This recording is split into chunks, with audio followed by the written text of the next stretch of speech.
This is for 4th semester BSc student. Subject is physics. This is for University of Mysore students. Today's topic is Zeeman effect. What is Zeeman effect? See, when a source of spectral light is placed in the magnetic field, each spectral line will split into two or more component lines which are symmetrically distributed over parent lines. This was first observed by scientist Zeeman, hence it is called Zeeman effect. When a source of spectral line is placed in the magnetic field, each spectral line split into two or more components. The component lines are symmetrically distributed over parent line. This was first noted by Zeeman, hence it is called Zeeman effect. See, there is a spectral line coming from some source. Now place the spectral line in a magnetic field.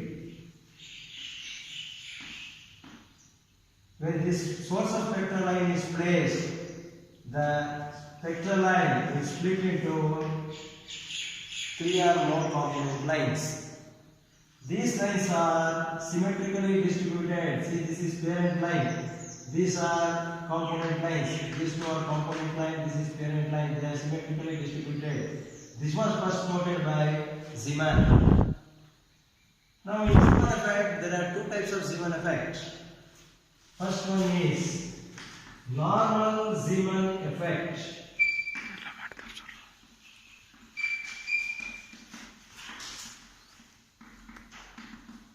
When a source of spectral line is placed in the magnetic field, if the spectral line split into two or three component lines, then it is called normal Zeeman effect. This arises only when source of spectral line is placed in a strong magnetic field. Therefore, normal Zeeman effect is observed only in strong magnetic field. Hence, you can define like this.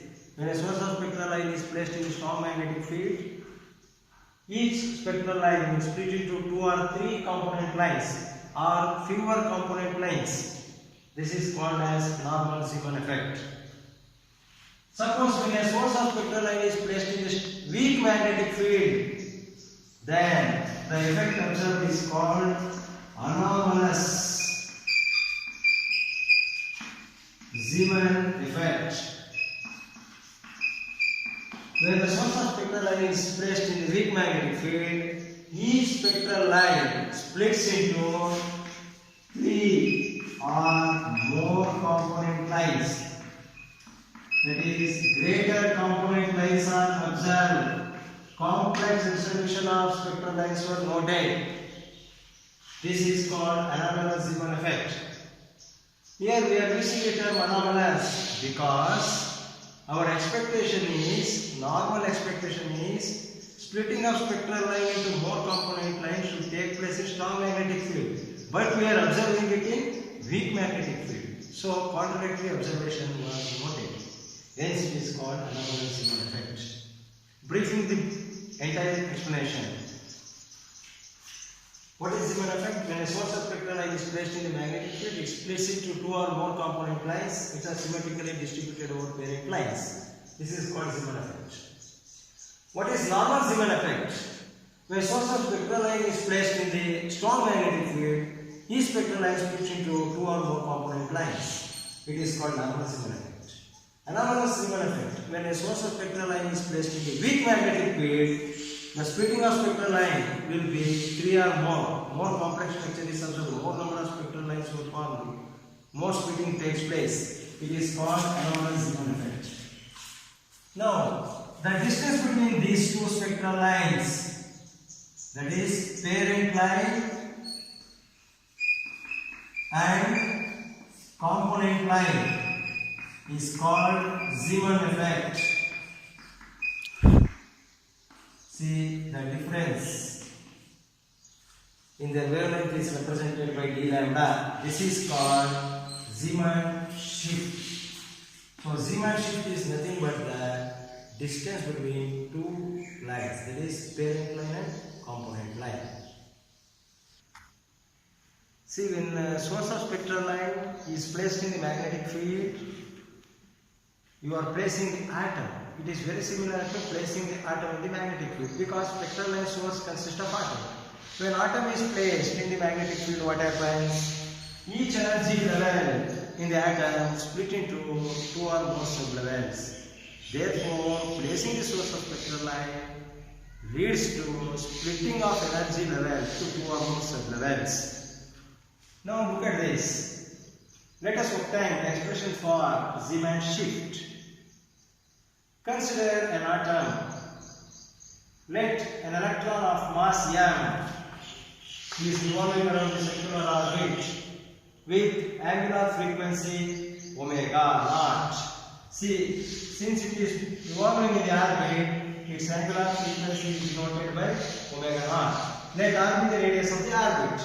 Then the centripetal force acting on the electron because of the circular motion is Fc is equal to m r omega naught, where m is the mass of the electron, r is the radius of the electron, and omega O is the orbital angular frequency.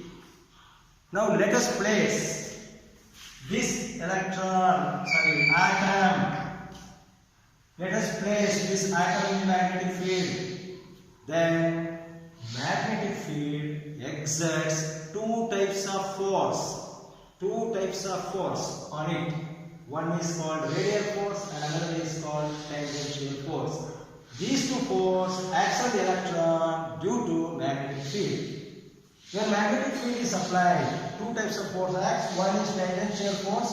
Tangential force increases the orbital velocity. It increases the orbital velocity from VO to V, say.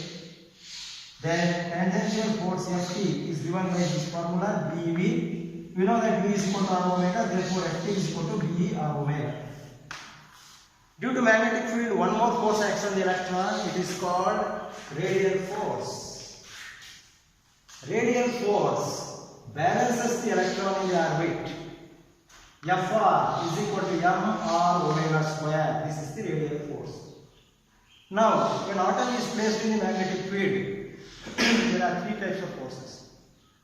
One is centripetal force due to motion of electron, another is tangential force due to magnetic field, radial force due to magnetic field. The radial force balances, therefore it should be equated to Ft and Fc. Fr is equal to Ft plus Fc. Value of Fr, okay, mr omega square, dr omega plus mr omega naught. Now divide this equation by mr.